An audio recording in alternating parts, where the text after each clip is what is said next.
puedan pedir avales para avalar una candidatura, habría un plazo de una semana aproximadamente para que los candidatos se presentasen. Cumplido el proceso de que los candidatos se presenten,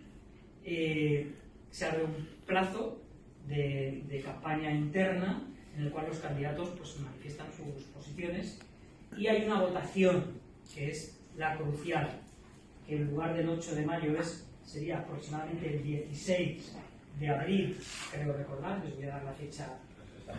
fecha cierta, pero por esas fechas en las cuales se colocan urnas en todas las agrupaciones locales con afiliados suficientes, evidentemente, pues en Segorbe sí y en Altura también, pero Matet tiene que agrupar porque no hay suficientes. Las mesas sabéis que se configuran como una mesa electoral con presidentes, interventores, entonces donde hay suficientes se coloca mesa con dos urnas. En una urna se vota el candidato a presidente o a presidenta y